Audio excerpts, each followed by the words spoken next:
قال الله تبارك وتعالى في القرآن المجيد والفرقان الحميد فأعوذ بالله من الشيطان الرجيم بسم الله الرحمن الرحيم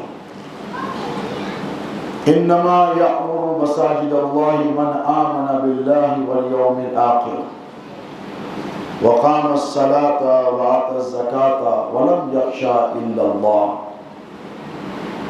فعسى أولئك أن يكونوا من المهتدين صدق الله مولانا العظيم وبلغنا رسوله الأمين الكريم ونحن على ذلك لمن الشاهدين والشاكرين والحمد لله رب العالمين. لی خمسۃ اطفی بها، یقیناً قابل مبارکباد ہیں وہ لوگ جو اس محفل، اس بزم اور اس افتتاحی تقریب میں حاضر ہوئے ہیں۔ آج آپ اور ہم مسجد محبوب حسین کے افتتاحی مراحل سے گزر رہے ہیں۔ یقیناً اس محلے، اس علاقے کی تاریخ کا ایک حصہ اس مسجد کی بنیاد ہے، اور جہاں تک دنیاوی تاریخ کا معاملہ ہے تو جہاں ایک بار مسجد بن گئی تو سمجھیں صبح قیامت تک وہاں مسجد ہی رہے گی۔ اور یہ بھی یاد رکھیں کہ مسجد صرف در و دیوار کا نام نہیں ہے۔ ایسا نہیں ہے کہ دیواریں رہی تو مسجد ہے، چھت ہے تو مسجد ہے۔ یہ مسجد کی تعمیر ہے، لیکن مسجد کی جو اصل بنیاد ہے، جو اصل فاؤنڈیشن ہے، یہاں ہمارے ماشاءاللہ کریم قادری صاحب کے تمام فرزندان بیٹے ہیں، ان میں ایک انجینئر بھی ہیں جنہوں نے بڑی محنت کی۔ سید رضوان صاحب، مجھے فرحان قادری، رومان وغیرہ نے بتایا کہ اپنی محنت کے ذریعے انہوں نے اس کا فاؤنڈیشن رکھا۔ جب فاؤنڈیشن رکھا تو پھر کانکریٹ بھی استعمال ہوا، سیمنٹ بھی استعمال ہوئی، والز کو نیچے سے ریٹیننگ وال کو اٹھایا گیا۔ تو کسی بھی عمارت کی جو بنیاد ہوتی ہے وہ اصل ہوتی ہے، کیونکہ بنیاد جس قدر مضبوط ہو وہ عمارت اتنی پائیدار ہوگی۔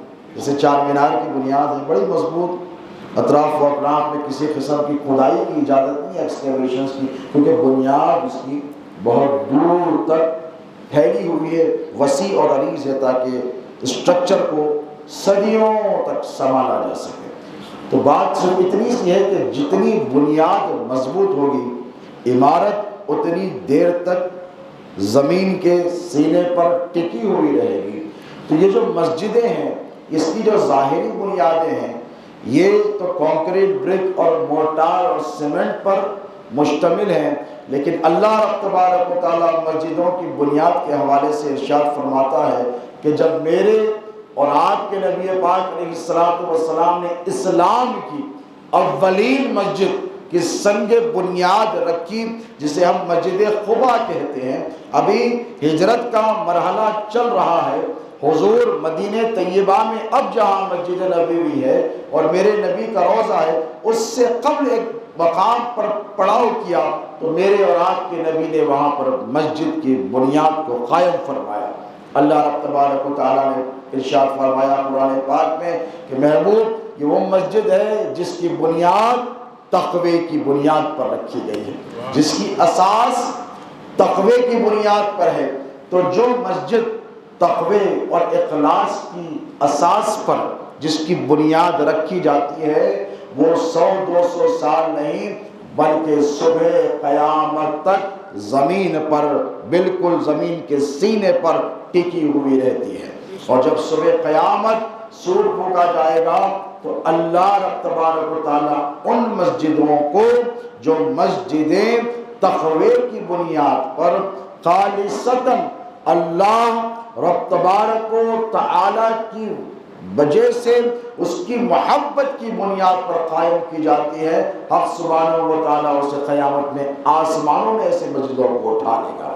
یعنی کہ جو مسجدیں تقوی کی بنیاد پر قائم کی جاتی ہے، قیامت سب تہس نہس کر دے گی، حشر کے دن سب برباد ہو جائے گا۔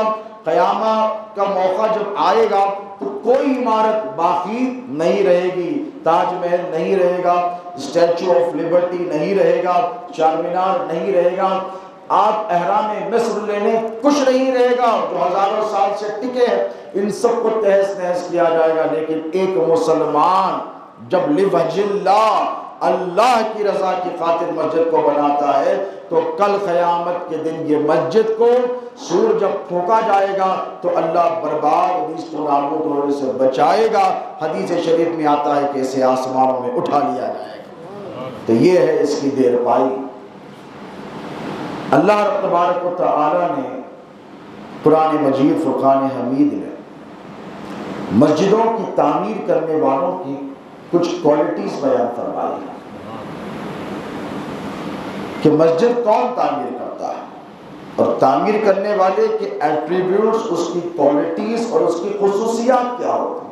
ان کا انٹروڈکشن بھی اللہ رب تبارک و تعالیٰ نے عطا فرمایا، پھر ان کی تعریف بھی فرمائی، پھر ان کے لیے بشارت بھی عطا فرمائی۔ اللہ رب تبارک و تعالیٰ قرآن پاک میں سورۃ التوبہ میں ارشاد فرماتا ہے انما یأمر مساجد اللہ من آمن باللہ والیوم الآخر۔ مسجد تعمیر کون کرتے ہیں؟ بے شک اللہ فرماتا ہے کہ مسجد وہی تعمیر کرتے ہیں۔ دیکھیں یہاں پر مسجد کا تعمیر کرنا سب کے بس کی بات نہیں ہے، جسے اللہ توفیق دے اور جن سے کام لے لے حق سبحانہ و تعالیٰ وہی مسجد کو تعمیر کرتے ہیں۔ لیکن قرآن کی زبان سے اگر ہم پوچھیں کہ وہ کون لوگ ہیں جو مسجد کو تعمیر کرتے ہیں تو اللہ فرماتا ہے وہی کرتے ہیں من آمن باللہ، جنہوں نے اللہ پر ایمان لایا ہے، اور والیوم الآخر، آخرت پر جس کا ایمان ہے۔ اب دیکھیں ان دو کوالٹیز پر اگر آپ غور کریں، مسجد تو بن گئی ہے۔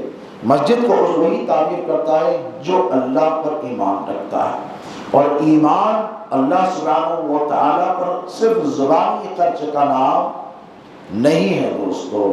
ایمان اقرار باللسان اور تصدیق بالقلب کا نام ہے۔ علامہ اقبال نے کہا تھا کہ زبان سے کہہ بھی دیا لا الہ تو کیا حاصل، دل و نگاہ مسلمان نہیں تو کچھ بھی نہیں۔ جس نے مسجد تعمیر کی ہے یقیناً اللہ رب تبارک و تعالی ان میں یہ کوالٹیز کو، یہ خصوصیات کو ودیعت فرماتا ہے کہ وہ اللہ پر ایمان رکھتے ہیں، اور اللہ پر ایمان رکھنے والا اللہ سبحانہ و تعالیٰ کے حقوق کا بھی پابند ہوتا ہے، اور اللہ کے حبیب علیہ السلام کے حقوق کا بھی پابند ہوتا ہے، اور اللہ کے بندوں کے حقوق کا بھی اس کو خیال ہوتا ہے، اور وہ آخرت پر بھی بولیے ایمان رکھتا ہے۔ یہ ایک کوالٹی ہے۔ اس کے بعد اللہ فرماتا ہے، یہی بات ختم نہیں ہوئی، اللہ فرماتا ہے آگے اسی آیت کے جز میں وقام الصلاۃ، یہ وہ لوگ ہیں جو نماز کو قائم کرتے ہیں۔ پھر آگے ارشاد فرماتا ہے وآت الزکاۃ، یہ وہی لوگ ہیں جو زکوٰۃ ادا کرتے ہیں۔ دیکھیے قربان جائے قرآن مجید فرقان حمید کی اوتھینٹسٹی پر، قرآن مجید فرقان حمید کی حقیقت پر، کہ اللہ رب تبارک و تعالیٰ پہلے ان کا ذکر کر رہا ہے جو مسجد بناتے ہیں، پھر کہہ رہا ہے کہ وہ اللہ پر ایمان رکھتے ہیں، پھر ارشاد فرما رہا ہے کہ وہ آخرت پر ایمان رکھتے ہیں، پھر ارشاد فرما رہا ہے کہ وہ نماز قائم کرتے ہیں، پھر ارشاد فرما رہا ہے زکوٰۃ دیتے ہیں۔ اور زکوٰۃ کون دیتا ہے؟ زکوٰۃ وہی دیتا ہے جو صاحب نصاب ہوتا ہے۔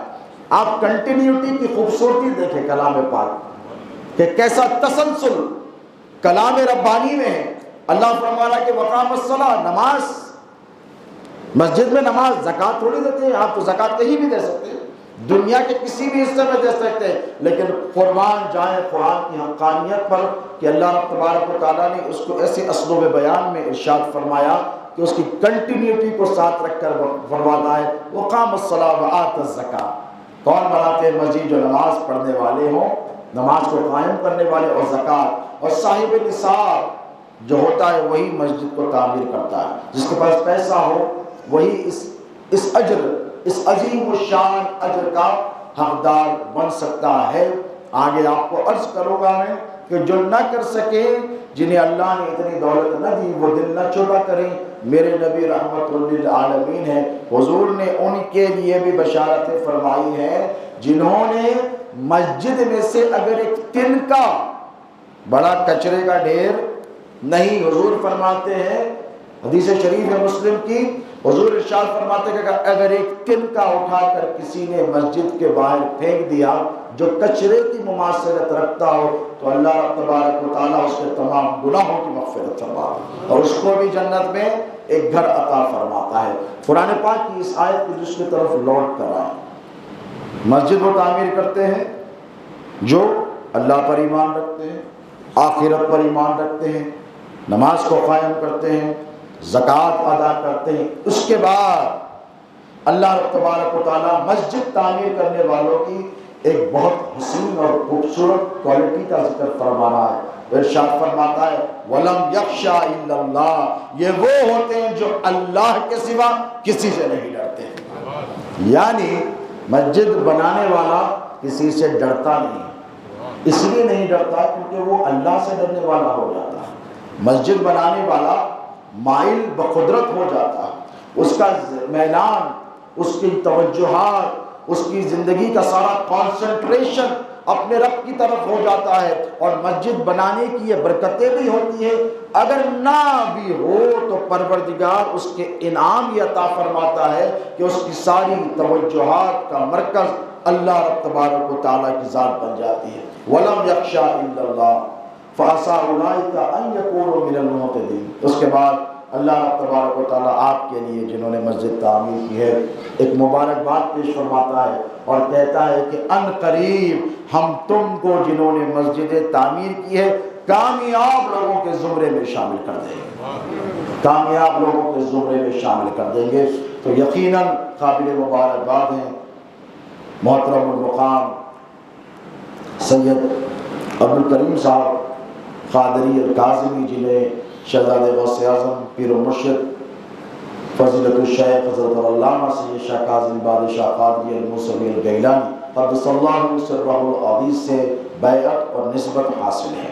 یقیناً یہ شہزادہ غوث اعظم کی دعاؤں کا ثمرہ ہے کہ کریم قادری صاحب نے اور ان کے فرزندان نے اس مسجد کی بنیاد رکھی ہے۔ میں دیکھ رہا ہوں انشاءاللہ اللہ نے ان کو دولت عطا فرمائی ہے اور دل بھی عطا فرمایا ہے۔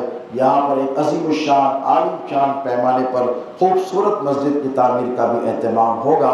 مجھے یقین ہے کہ افتتاحی کے دن ماشاءاللہ صفیں یہاں پر پر ہو گئی ہیں تو ہم انشاءاللہ سہولت کے اعتبار سے یہاں پر ایک عظیم مرکز کو ضرور قائم کرنے کی کوشش کریں گے آپ تمام کے حضرات کے تعاون کے ساتھ۔ اور یاد رکھیں مسجد جو ہے وہ میں نے جیسے عرض کیا کہ یہ پلرز پر قائم نہیں ہے۔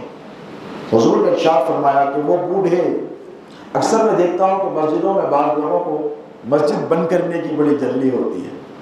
میں راجندر نگر میں ایک نئی مسجد میری نگرانی میں تعمیر ہوئی، بڑی خوبصورت حیدرآباد میں، وہاں پر خطاب کرتا ہوں، 2 جگہ جمعے کا ہوتا ہے، تو میں نے دیکھا کہ مسجد جلدی بند ہو جاتی ہے، تو میں نے بلا کر ذمہ دار سے کہا کہ دیکھیں آپ یہ سمجھتے ہیں کہ آپ کی مسجد ان دیواروں پر ٹکی ہے یا اس چھت کی بنیاد کی وجہ سے ٹکی؟ نہیں، میرے آقا علیہ الصلوۃ والسلام ارشاد فرماتے ہیں، حدیث پاک کے الفاظ ہیں کہ وہ لوگ جو نماز کے علاوہ اللہ رب تبارک و تعالیٰ کے ذکر اور فکر اور اس کی یاد میں مستغرق ہو کر استغراق کے ساتھ توجہ کے ساتھ بیٹھ جاتے ہیں، اللہ کے رسول فرماتے ہیں رب کعبہ کی قسم یہی وہ لوگ ہیں جن کی پیٹھوں پر مسجدیں ٹکی ہوئی ہیں۔ مسجدیں در و دیوار پر ٹکی ہوئی نہیں ہیں، مسجدیں ان پر ٹکی ہوئی ہیں جو بیٹھ کر اپنے رب کے تصور میں، اپنے رب کی یاد میں، اپنے رب کے ذکر میں بیٹھ کر اللہ تبارک و تعالیٰ کی بارگاہ میں انہماک کے ساتھ کھو جاتے ہیں، ڈوب جاتے ہیں۔ مسجدیں ان کی وجہ سے ٹکی ہیں اور اللہ کے رسول فرماتے ہیں یہ مسجدوں کے حقیقتاً ستون ہیں، حدیث کے الفاظ ہیں۔ آپ نے دیکھا ہوگا کہ اکثر بزرگ آ کر مسجد میں بیٹھ جاتے ہیں، آپ صرف بیٹھ بھی جائیں تو مسجدیں آپ کی وجہ سے روئے زمین پر ٹکی ہوئی ہیں، کیونکہ آپ اللہ کی یاد میں بیٹھتے ہیں، اور جو اللہ کی یاد میں بیٹھتا ہے اللہ رب تبارک و تعالیٰ اس سے لبیک کی صدائیں لگاتا ہے۔ قرآن پاک کی ایک آیت ہے، جانتے ہیں اللہ فرماتا ہے فَاذْكُرُونِی أَذْكُرُکُم، کہ تو مجھے یاد کر میں تجھے یاد کروں گا۔ یہ قربان جائیں اس بیان پر، اللہ رب تبارک و تعالیٰ بے نیاز ہے، وہ صمد ہے کہ نہیں؟ بیٹھ جائیں، جو حضرات ہیں بیٹھ جائیں، ڈسٹرب نہ کریں۔ اللہ کی ذات بے نیاز ہے، وہ فرماتا ہے کہ اے میرے بندے اگر تو مجھے یاد کرے گا تو میں بھی تجھے یاد کروں گا، تو اگر تنہائی میں یاد کرے گا تو میں تجھے تنہائی میں یاد کروں گا، تو اگر خلوت میں یاد کرے گا تو میں بھی تجھے خلوت میں یاد کروں گا، اور اگر تو کسی بزم میں، کسی مجلس میں، کسی محفل میں، کسی مسجد میں، کسی مقام پر مجتمع ہو کر، لوگوں کے ساتھ جمع ہو کر اگر تو مجھے یاد کرے گا تو سن لے، تیرے لیے بشارت ہے، میں تجھ سے اچھی محفل میں، تجھ سے اچھے ساتھیوں میں تیرا ذکر کروں گا، میں فرشتوں کو بلا کر کہوں گا کہ تم گواہ رہنا یہ میرا بندہ ہے جو مجھے یاد کر رہا ہے۔ یہ ایک نزہت المجالس کی، حالانکہ علماء اس کی روایتیں حضرت تشریف فرما ہے، اکثر بیان نہیں کرتے، لیکن ہے بڑی خوبصورت روایت ہے۔ مسجد میں آئے تو صرف نماز پڑھ کر بھاگ نہ جائیں، نماز کا حق بھی ادا کریں۔ نماز کا حق ہوتا ہے دوستو۔ صحابی رسول حضور کے سامنے نماز پڑھ رہے ہیں، نوجوانوں کو بھی تلقین کر رہا ہوں کیونکہ نئی مسجد ہے تو نیا آغاز بھی کریں انشاءاللہ، نماز میں اجرت نہ کریں۔ ایک صحابی رسول آئے، ایک عربی تھے، نئے مسلمان ہوئے تھے، دستے نماز پڑھی، حضور دیکھیں مسکرائے، اور دیکھیں سمجھانے کا جو طریقہ میرے آقا علیہ السلام کا ہے، یہ صبح قیامت تک ہم سب کے لیے درس ہے، اس کے علاوہ نہیں ہے، ڈانٹ ڈپٹ کر نہیں۔ حضور نے ان کو یوں دیکھا، نماز ضرور کہا ادھر آ، وہ بھاگے آئے حضور کے پاس، آقا نے فرمایا کیا کر رہا تھا؟ حالانکہ سرکار کو پتہ ہی نماز پڑھ رہا ہے، تو کہنے یا رسول اللہ نماز پڑھا۔ حضور نے کہا پھر پڑھا، کچھ نہیں کہا، کچھ نہیں۔ ان پر تنقید میرے آقا نے نہیں فرمائی کہ تو نے ایسا کیا، غلط کیا، حضور نے فرمایا پھر پڑھ کر رہا، پھر جا کر ویسے ہی تیز تیز آئے، پھر یا رسول اللہ پڑھ لیا، پھر مسکرا کر کہا ایک بار پھر پڑھا۔ جب جا رہے تھے تو خیال آیا، یعنی اپنی غلطی کو انہوں نے ریئلائز کیا کہ میں نے نماز میں شاید عجلت کی ہے، تیز تیز کیا پڑھا ہے، سرکار کو یہ ادا پسند نہیں آئی، اسی لیے اب کی بار جب گئے تو بڑے اطمینان سے، سکون سے، بالکل مدبرانہ طریقے سے، جیسے نماز کے حقوق ہے ویسی انہوں نے نماز پڑھی۔ جب پڑھ کر آئے تو حضور مسکرائے۔ توجہ ہے آپ کی؟ دیکھیں جو نماز کے حق کو ادا کرتا ہے اور نماز پڑھتا ہے تو حضور اسے دیکھ کر مسکراتے ہیں۔ تو ویسی نماز ہم پڑھیں کہ ہماری ادھر نماز ختم ہو، آقا علیہ الصلوۃ والسلام مدینہ طیبہ میں ہمیں دیکھ کر مسکرائے۔ حضور نے ارشاد فرمایا نماز کیسی پڑھو، نماز ایسی پڑھو کہ تم جب قیام کے لیے ٹھہرو اللہ اکبر کہہ کر تو اس وقت تک رکوع میں نہ جاؤ جب تک کہ تمہیں یقین ہو جائے کہ تم نے قیام کا حق ادا کر دیا، یعنی اطمینان ہو گیا کہ میں نے قیام برابر کیا۔ اور رکوع میں جاؤ تو اس وقت سے رکوع تک نہ اٹھو جب تک تم کو یہ یقین نہ ہو جائے کہ میں نے رکوع کا بھی حق ادا کر دیا، سمجھ رہے ہیں آپ؟ اور پھر سجدے میں جاؤ تو اس وقت تک نہ اٹھو جب تک کہ تم کو یقین نہ ہو جائے کہ تم نے سجدے کا حق ادا کر دیا۔ یہی قاعدے کے لیے بھی حکم ہے۔ پھر ارشاد فرمایا کہ ایسی نماز نہ پڑھو، سجدہ ایسا نہ کرو جیسا مرغ جو ہے زمین پر چونچ مارتا ہے، ایک دانے کے لیے 10 بار، آپ نے دیکھا ہوگا فریکوینٹلی، بڑا تیزی سے وہ مارتا ہے۔ تو ایسی نماز اللہ تبارک و تعالیٰ کی بارگاہ میں قبول نہیں ہے۔ نماز کی نماز سے پڑھنا چاہیے، نماز سکون سے پڑھنا چاہیے۔ اور یاد رکھیں مسجد میں آئیں تو مسجد کے آداب ہے دوستوں، یہ وہ گھر ہے جہاں پر بیٹھ کر آپ اگر اللہ کو یاد کریں، کیونکہ مسجدیں روئے زمین پر اللہ کا گھر ہے، اور ساری مسجدوں کا رخ مکہ المکرمہ میں کعبۃ اللہ المشرفہ کی طرف ہے کہ نہیں بتائیے؟ تو ان مسجدوں کو مسجد حرام سے تعلق اور نسبت ہے کیونکہ ان کی جہت اس طرف ہے، ان کا رخ اس طرف ہے، ان کا ڈائریکشن اس طرف ہے۔ مسجد میں ذکر کرنے کی تو بہت بڑی فضیلت ہے، اگر کوئی کسی ناپاک جگہ پر بھی غیر مسجد پر جہاں اگر کوئی بدھ بھی بیٹھے ہوں وہاں پر بھی اللہ کو بھول سے یاد کر لے تب بھی اللہ اس بندے کی صدا پر لبیک ارشاد فرماتا ہے۔ مجھے نزہت المجالس کی حدیث مبارک یاد آئی، حضرت کی اجازت سے سنا ہو کہ ایک مرتبہ حضرت جبرائیل امین علیہ السلام سدرۃ المنتہا پر رہتے ہیں، وہ بیٹھے تھے سائے میں عرش کے، اللہ تبارک و تعالیٰ کی صدا بلند ہوئی اور اللہ فرما رہا ہے لبیک یا عبدی لبیک یا عبدی لبیک یا عبدی، کہ اے میرے بندے میں تیرے لیے حاضر ہوں، I am right here for you، اے میرے بندے میں تیرے لیے حاضر ہوں۔ تو جبرائیل کو تجسس ہوا یہ کون خوش نصیب بندہ ہے جو اللہ تبارک و تعالی جس کو یاد فرما رہا ہے اور کہہ رہا ہے کہ میں تیرے لیے حاضر ہوں، میں تیرے لیے حاضر ہوں۔ تو انہوں نے کیا کیا، سیدھا اترے زمین پر نزول کیا اور نزول کر کر سب سے پہلے کعبۃ اللہ کے ارد گرد دیکھا کہ یہاں تو نہیں بیٹھا ہے، نہیں ملا۔ وہاں سے نکلے مسجد اقصیٰ گئے، نہیں ملا۔ ارض مقدس کا چکر لگایا، جیسے شام ہے، یمن ہے جو انبیاء کے سرزمینیں ہیں، اس طرف فلسطین کا حصہ ہے، یہ سارا کھنگال ڈالا، مسجد اقصیٰ دے دی، نہیں ملی۔ ساری دنیا کے طباق جو ہے اوپر نیچے کر کر دیکھ لیے، نہیں ملا۔ لوٹ کر چلے گئے تو اللہ نے پوچھا، حالانکہ جانتا ہے پروردگار علیم بذات الصدور ہے، اس کو معلوم ہے کہ جبرائیل کہاں گیا تھا اور کس کام سے گیا تھا۔ اللہ نے پوچھا جبرائیل کہاں گیا تھا؟ تو کہا مولا اس بندے کو ڈھونڈنے گیا تھا جسے تو کہہ رہا ہے کہ اے میرے بندے میں تیرے لیے حاضر ہوں۔ تو مجھے بڑا تجسس ہوا انعام کہ میں بھی تو دیکھوں وہ کون خوش نصیب بندہ ہے، میں اس کی زیارت کر کر آؤں جسے تو کہہ رہا ہے کہ میں تیرے لیے حاضر ہوں۔ تو اللہ نے پوچھا جبرائیل وہ بندہ ملا؟ تو جبرائیل نے کہا کہ مولا نہیں ملا۔ تو کہا کہاں ڈھونڈا؟ تو کہا مکہ گیا، ملا۔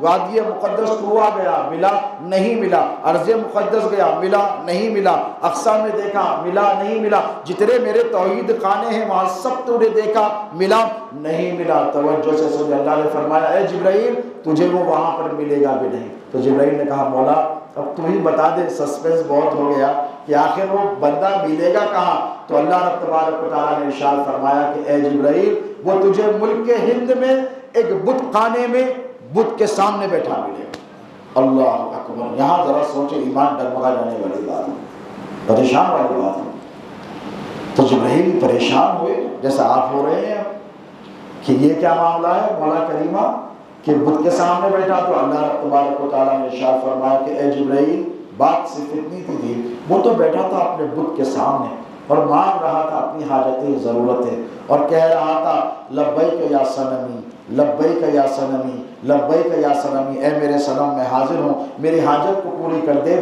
اور وہ بول رہا تھا لبیک یا صنمی، اس کی زبان پھسلی، ارادتاً نہیں، دیکھیے بن ارادہ نہیں، بغیر کسی ارادے کے صحباً غلطی کی طور پر اللہ فرماتا ہے کہ اس کی زبان پھسلی اور اس نے غلطی سے کہا کہ لبیک یا صمدی، لبیک یا صمدی، لبیک یا صمدی، اے میرے صمد میں حاضر ہوں۔ تو اللہ رب تبارک و تعالیٰ نے جبرائیل سے فرمایا اے جبرائیل اگر میں اسے جواب نہ دیتا فَيُؤَيُّ الْفَرْقُ بَيْنَ الصَّنَمِ وَصَمَدِ، تو بتا پھر اس صنم میں اس صمد میں فرق کیا رہے گا۔ تو دیکھیں کہ اگر بت خانے کے سامنے بیٹھ کر یاد کرتا ہے بندہ تو اللہ رب تبارک و تعالیٰ ایسا بے نیاز ہے میرا پاک پروردگار کہ اسے بھی صدا لگاتا ہے۔ ذرا سوچیں، آپ میرے آقا علیہ الصلوۃ والسلام کی امتی ہیں، کنتم خیر امت اخرجت للناس، اللہ قرآن میں فرماتا ہے تم بہترین امت ہو، you are the best among the rest. ساری امتوں میں آدم سے عیسیٰ تک جتنے گزر گئی ہیں ان سب میں تم بہترین ہو، سب سے بہترین ہو۔ اللہ نے یہ ٹائٹل آپ کے سر پر رکھا ہے اور یہ بہت بڑی عظمت ہے، دوستو یاد رکھیں، یہ آپ کی محنت کی وجہ سے نہیں ملی۔ آپ محنت کر کے مولانا بن سکتے ہیں، حافظ بن سکتے ہیں، مفتی بن سکتے ہیں۔ غیر مسلمان کتنے ایسے یہودی ہیں حضرت جانتے ہیں جو یہ دبئی میں، قطر میں، مسقط میں برسوں تک عالم کا بیس بن کر یہودیوں نے نماز پڑھائی ہے۔ آپ تاریخ میں دیکھیں حضرت قبلہ بہت اچھی طریقے سے تاریخ پر بڑی گہری نظر رکھتے ہیں، لیکن یاد رکھیں محنت کر کر انسان سب بن سکتا ہے، لیکن مسلمان تو اللہ کے کرم سے بنتا ہے۔ جسے اللہ ہدایت فرماتا ہے، ہدایت عطا کرتا ہے، اور جسے پسند کر لیتا ہے اسے مسلمان بناتا ہے۔ اور جب مسلمان آپ ہیں، خیر امت ہیں، تو آپ کی رسپانسبلٹی ہے، کیا ہے؟ رسپانسبلٹی آپ کے ساتھ لگ گئی ہے۔ جیسے ہمارے حافظ خالد عمر صاحب ہیں، حضرت قبلہ کے مرید، انشاءاللہ یہاں پر مسجد کے امام ہیں، اللہ نے چاہا تو یہ فریضہ انجام دیں گے۔ اب ان کی ذمہ داری کیا ہے؟ 5 منٹ لیٹ ہوئے تو غصے میں نہیں آنا، کبھی ہو جاتا بھائی، مسائل ہیں مسجدوں کے۔ یہ بھی ایک بیٹھے میں اور بہت بڑی مسجد کا ذمہ دار وہاں پہ ماشاءاللہ، ان سے آپ پوچھیے نظامی صاحب، کبھی کبھی غلطی ہو جاتی ہے، تاخیر ہو جاتی ہے۔ اب مؤذن صاحب سے تاخیر ہو گئی صدر صاحب قبلہ باہر ہے حیدرآباد میں دورے پہ یا گھر پر ہے، گھر دور ہے، اب ہر محلے کا آدمی صدر بن جاتا ہے، ہر محلے کا ہر گلی کا بچہ کہتا ہے آواز ہے دیر ہو گئی 5 منٹ لیٹ ہو گئی۔ بابا انسان ہے، آپ کو آتے ہیں کبھی 1 گھنٹہ بھی لیٹ ہو جاتے ہیں، کبھی آتے بھی نہیں نماز کو، لیکن یاد رکھیں کہ جو امام ہیں، جو مؤذن ہیں، یہ اللہ رب تبارک و تعالیٰ کے گھر کی خدمت کا فریضہ انجام دے رہے ہیں، یہ قابل احترام لوگ ہیں۔ روئے زمین پر قرآن پڑھنے والے، قرآن پڑھانے والے اللہ کے رسول علیہ السلام کے ارشاد کے مطابق سب سے بہترین لوگ ہیں۔ خیرکم من تعلم القرآن وعلمہ، حضور فرماتے ہیں تم میں بہترین وہ ہے جو قرآن سیکھے اور قرآن سکھائے، قرآن سیکھنے اور سکھانے والے لوگ۔ تو جو سب سے بہترین ہے اس کی رسپیکٹ ہونی چاہیے کہ نہیں؟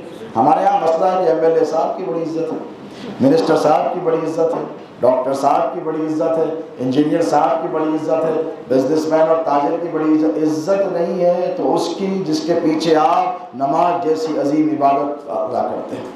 یاد رکھو نوجوانوں، آپ کی عزتوں کے سب سے بڑے حقدار یہ ائمہ و مؤذنین ہیں جو اذان دیتے ہیں۔ آپ کیا سمجھتے ہیں کوئی معمولی کام ہے اذان دینے والے پر؟ حدیث شریف کے الفاظ مجھے یاد آ رہے ہیں، حضور ارشاد فرماتے ہیں کہ جو اذان دیتا ہے اس کو جو اجر و ثواب ملتا ہے، اگر لوگوں کو یہ ان پر آشکارا کر دیا جائے کہ کتنا بڑا اجر مؤذن کو اذان دینے پر ملتا ہے تو لوگ آپس میں تلواریں کھینچ لیں کہ میں اذان دوں گا، میں اذان دوں گا۔ 5 وقت اس کا اتنا بڑا اجر ہے اللہ کی بارگاہ میں، تو اس کا کتنا بڑا مقام ہے۔ تو میں ریکویسٹ کروں گا، یہ تو سادات ہے ماشاءاللہ، وہ سید فیملی ہے، لیکن میں اس محلے کے تمام لوگوں سے ضروری سمجھتا ہوں کہ یاد رکھیں کہ مسجد میں آئیں تو بڑی پاکیزگی اور طہارت سے، ذہن کے سکون اور اطمینان کے ساتھ آئیں، اور ہمیشہ یاد رکھیں آپ جن کے پیچھے نماز پڑھتے ہیں نا، ان کے بارے میں رتی برابر اگر اتنا میل بھی آ جائے یا آپ ان کی توہین کریں تو آپ کی نماز گئی، نماز قبول نہیں ہوگی۔ تو ائمہ اور مؤذنین کا انشاءاللہ کہیں احترام کریں گے، اور ہماری نسلوں کو بھی ہم تلقین کریں گے کہ وہ بھی کریں۔ دیکھیں مسجد صرف نماز کے لیے نہیں ہوتی، یاد رکھیں حضور کی مسجد کی طرف چلیں۔ لقد کان لکم فی رسول اللہ اسوۃ حسنہ، میرے نبی کی زندگی میں تمہارے لیے سب سے بہترین ایگزامپل ہے۔ حضور کے زمانے طیبہ میں، حیات مقدسہ میں سارے امور مسجد میں ہوتے تھے، پارلیمنٹ مسجد تھا، دارالقضاء مسجد تھا، کورٹ مسجد تھی، اکنامک جو گفتگو ہوتی تھی یوں سمجھے کہ چیمبر آف کامرس جسے کہا جائے وہ مسجد تھی، مسلمانوں کے تمام مسائل مسجدوں سے حل عطا کیے جاتے تھے۔ آپ بیت المال کا تصور لیں، مسجد میں فیصلے ہوتے تھے، پیغام مسجد سے دیا جاتا تھا، اور انشاءاللہ اللہ نے چاہا تو ایسا عظیم الشان مرکز یہاں پر ہمارے کریم قادری صاحب قائم ضرور کریں گے۔ یہاں پر آ کر جب بیٹھیں آپ تو ایک کمپلیٹ نظام، ایک سسٹم ہے مسجد، اس بات کا خیال ہمیشہ رکھیں۔ کیوں؟ آپ کی ذمہ داری ہے مسلمانوں، آپ ذمہ داری سے نہیں بھاگ سکتے۔ آپ کی محنت، مشقت یا جستجو یا دعا کی وجہ سے آپ مسلمان نہیں بنے، اللہ کی عطا کی وجہ سے۔ اور یہ جو مقام، مرتبہ، رتبہ خیر امت کا ملا ہے، کوئی معمولی ہے؟ اگر آپ کو کوئی قید ہے سڑک پر چلنے والے، پورے نظام آباد میں آپ سب سے بیسٹ ہے، سینہ کھل جائے اور روڈ سے بھائی معمولی بات ہے، کیسیار گارو بول کے گئے میں بیسٹ ہوں، تو انہوں بیسٹ سمجھتے نہیں۔ بولیے آپ، اگر کوئی بڑا آدمی تمغہ دے دے آپ کو کہے کہ یہ سب سے بہترین آدمی ہے، اللہ احکم الحاکمین، پروردگار خالق ارض و سماوات یہ ارشاد فرما رہا ہے کہ کنتم خیر امت اخرجت للناس، تم سب سے بہترین امت ہو۔ تھینک یو پروردگار، ہم تو اس قابل نہیں تھے، نہ ہماری ایسی اطاعتیں، نہ فرما برداریاں ہیں، نہ ہم نے ایسا زہد کیا، نہ ہمارے پاس ایسا تقویٰ ہے، نافرمانیوں سے ہمارے دفتر بھرے ہوئے، لیکن مولا اتنا بڑا کرم ہم گناہگاروں پہ کیوں کر دیا؟ نوح کی امت 900 سال عبادت کرتی تھی کہ نہیں؟ ہماری عمر کتنی ہے؟ اکثر معاملہ یہ دیکھنے میں آتا، تنقید نہیں کر رہا ہوں، 58 ایئرس میں ریٹائرمنٹ ہوتا، 59 ایئرس سے مصلی بن جاتے ہیں۔ یہ حالات ہیں نوجوانوں، ایسے مت کرو، ایسا مت کرو، ریٹائرمنٹ کا انتظار مت کرو۔ یاد رکھو اللہ کے نزدیک ان بوڑھوں کی نماز سے زیادہ تمہاری نماز عزیز ہے، اللہ کو بوڑھوں سے زیادہ نوجوانوں کی نماز عزیز، کیونکہ بڑھاپے میں تو خیر اللہ خیر صلی اللہ ہوتا ہے، ان کی عظمتیں الگ ہیں۔ میں یہ نہیں بول رہا ہوں خدا رکھا تھا بزرگوں کی توہین نہیں کر رہا ہوں، میری طرف ایسے نہ دیکھیں، میں صرف اتنا عرض کر رہا ہوں کہ اللہ کو سب سے زیادہ جوان کی توبہ اور جوان کی عبادت پسند ہے، کیونکہ جوانی میں بہت مشغلے ہوتے ہیں، مصروفیات ہوتی ہیں، طاقت ہوتی ہے، انرجی ہوتی ہے، قوت ہوتی ہے، گھومتا ہے پھرتا ہے، آتا ہے جاتا ہے، تو اللہ کو یہ نوجوانوں کی عبادت زیادہ پسند ہے۔ اور سچی توبہ اگر کوئی نوجوان کرتا ہے تو پتہ ہے آپ کو کیا ہوتا ہے، آپ کو اندازہ نہیں ہے آپ کی سچی توبہ، توبۃ النصوحہ جسے کہتے ہیں۔ حضور فرماتے ہیں 40 دن تک اس کے اطراف میں جتنے قبرستان ہیں اللہ مردوں پر سے عذاب کو اٹھا لیتا ہے۔ نوجوانوں کو پہچانو، اپنے آپ کو، اپنی ذمہ داریوں کو پہچانو، اور یاد رکھیں اللہ فرماتا ہے کنتم خیر امۃ اخرجت للناس تأمرون بالمعروف وتنہون عن المنکر۔ تمہارا فریضہ کیا ہے معلوم ہے؟ اچھائی کی طرف بلانا اور برے کاموں سے روکنا۔ یہ مسجدوں سے یہ خدمت، یہ امر بالمعروف ونہی عن المنکر کا جو فریضہ ہے یہ مسجدوں سے ادا کیا جائے گا انشاءاللہ۔ بولے ہم اچھائی کی طرف، اچھائی سب سے بڑی اچھائی نماز ہے، نماز کی طرف بلائیں، لے کر آئیں، ذمہ داری ہے، وہی جائیں گے وہی لے کر آئیں گے، ہم نہیں، آپ بھی نکلے، آپ بھی گشت کریں۔ یہاں منہاج القرآن انٹرنیشنل تنظیم کے نمائندے ولی صاحب تشریف فرمائیں، علماء یہاں پر تشریف فرمائیں، آپ کی بھی ذمہ داری ہے کہ آپ بھی نوجوان بچوں کو چلتے چلتے نماز کی طرف دعوت میں لے کے جاتے ہیں۔ میاں وہ شیخ صاحب کے پاس دعوت ہے، زبردست کھانا ہے، چلو جا کے کھا لے کے آئیے جلدی، نہیں باپ پڑھنا ہے، ارے 1 گھنٹے میں آ جائیں گے بیٹا، کھانا بہت اچھا ہے۔ تو ٹھیک اسی طرح جب نماز کو آئے نا، بچے کو یہ نہ دیکھے پڑھتے بیٹھا ہے، کہیں بیٹا پڑھائی ہوتی رہے، چلو مسجد کو، کیا مسجد کی طرف۔ گھر میں پڑھنا الگ بات ہے، کچھ لوگوں کی عادت ہے گھر میں پڑھنے کی عادت ڈالتے ہیں، پڑھ لیں نماز، ہاں پڑھتے بھائی، کہاں پڑھیں؟ گھر میں پڑھ لیں۔ میں نے کہا کیوں؟ مسجد اللہ کا گھر ہے نا، وہاں چل کر پڑھو نہیں۔ ایک بہت بڑے بزرگ تھے ولی کامل شیخ سعدی نے حکایت بیان کی ہے کہ ہمیشہ باجماعت پڑھتے تھے، پڑھے بھی کہیں انشاءاللہ، مسجد بنائی ہے نا، ہمیشہ باجماعت پڑھتے تھے۔ ایک دن مہمان آ گئے تو انہوں نے کہا کہ اب مہمان کو چھوڑ کے کیسے جانا، اچھا نہیں دکھتا نا، مہمان نوازی میں تو مشہور ہے اپنے حیدرآباد کے لوگوں، دکن کے بہت زیادہ، تو انہوں نے سوچا کہ ایسے کیسے چلے جانا، مہمان کے لیے رک گئے، مہمان کو اٹینڈ کر کر گئے، امام صاحب نے سلام پھیر دیا، دل کو بڑا رنج ہوا، تکلیف، بہت تکلیف، رونے لگے کہ آج پہلی مرتبہ زندگی میں میری جماعت چھوٹ گئی۔ تو ان کو یاد آیا کہ حضور نے فرمایا کہ مسجد میں نماز پڑھنے والوں کو 27 درجے زیادہ ثواب ملتا ہے، ایک روایت میں 25، ایک روایت میں 27۔ تو انہوں نے کیا کیا پتہ ہے؟ مسجد میں آ کر 27 مرتبہ عشاء کی نماز پڑھی۔ کتنے؟ 27 مرتبہ فرض ادا کی، روئے، توبہ کی، گئے، سو گئے۔ کتنا اچھا کام کیا، دیکھ سو گئے۔ خواب دیکھتے ہیں کہ گھڑ سوار ہے، ایک قافلہ جا رہا ہے اور یہ بھی گھوڑے پر ہے اور وہ قافلہ ان سے بہت آگے ہے، 27 فرلانگ دور ہے۔ تو یہ کوشش کرتے ہیں کہ بھائی رکو میں آ رہا ہوں، سفر میں ہم سفر چاہیے نا، صحراؤں میں، یہ صحرا میں ہے، گھوڑے آگے جا رہے ہیں، ان کا گھوڑا پیچھے، یہ آگے جا رہے ہیں، جتنی بار آگے جست لگا کر گئے وہ اتنی آگے نکل جاتے ہیں۔ آخر کار جب سفر ختم ہوا تو جا کے یہ بھی بہت دیر کے بعد پہنچے تو دیکھا کہ وہی ان کے ساتھی ہے گھوڑوں پر جو ان کے ساتھ مسجد میں باجماعت نماز ادا کرتے تھے۔ کہا یار میں پکار رہا تھا تم لوگ رکے نہیں، تو کہنے لگے ہم کیسے رکتے، ہم تو تم سے آگے نکل گئے۔ تو کہا کیسے؟ تو کہا تم نے آج جماعت سے نماز چھوڑ دی تھی نا۔ تو کہا میں 27 مرتبہ پڑھ کر آیا ہوں، میں تو قریب آ جانا چاہیے۔ تو کہا اللہ نے یہ برکت دی کہ تو 27,000 مرتبہ بھی پڑھ کر آتا تو ہم تک تو نہیں پہنچ سکتا۔ یعنی ایک جماعت اگر نماز جماعت سے چھڑ گئی تو ذرا سوچئے وہ لوگ کتنے آگے اللہ کی بارگاہ میں نکل گئے۔ ان کا آگے جانا مطلب یہ کہ اللہ سے ان کا کلوزنس، ان کا نیئرنس، ان کا قرب اتنا قریب ہو رہا ہے۔ یہ بات یاد رکھیں اور دوستو ہمیشہ کوشش کریں نماز باجماعت ادا کرنے کی، اور یاد رکھیں کہ جو نماز پڑھتے ہیں مسجدوں کی صاف صفائی کا، نظم و نسق کا بھی خیال رکھیں۔ ہمارے یہاں نماز جو ہے دنیا میں سب سے ڈسپلن قوم مسلمان، کیونکہ جو سنکرونائزیشن کے ساتھ آپ نماز پڑھتے ہیں، یعنی قیام ہے تو قیام ہے، رکوع ہے تو رکوع کا رکوع، سجدے میں ہے تو ایک ساتھ ہے، سلام پھیرتے ہیں تو کتنا خوبصورت منظر لگتا ہے۔ افسوس کیا آتا معلوم، اندر تو سو گئے، باہر دیکھیں چپلا ان کی ادھر ان کی ادھر، 10 منٹ ڈھول لیتے رہتے، چرچز کو جائیے یا مندروں کو جائیے، حالانکہ میں ان کی تعریف نہیں کرتا، وہ کسی تعریف کے قابل نہیں، ان کے پاس ایمان نہیں ہے، لیکن یاد رکھیں آپ ڈسپلن کا ہمیشہ مظاہرہ کریں کہ کوئی آئے مسجد کو دیکھے تو اسے پتہ چلے کہ بھائی یہ کتنے ڈسپلن قوم ہے، کیونکہ نماز 5 وقت ہم کو ڈسپلن کا درس دیتی ہے۔ کیا دیتی ہے؟ ڈسپلن کا درس، اور مسجد کی صفائی کا نظم و نسق بھی ہمیشہ رکھیں۔ ایک حدیث شریف سنا کر اپنی بات کے اختتام کی طرف لے کر جاؤں کہ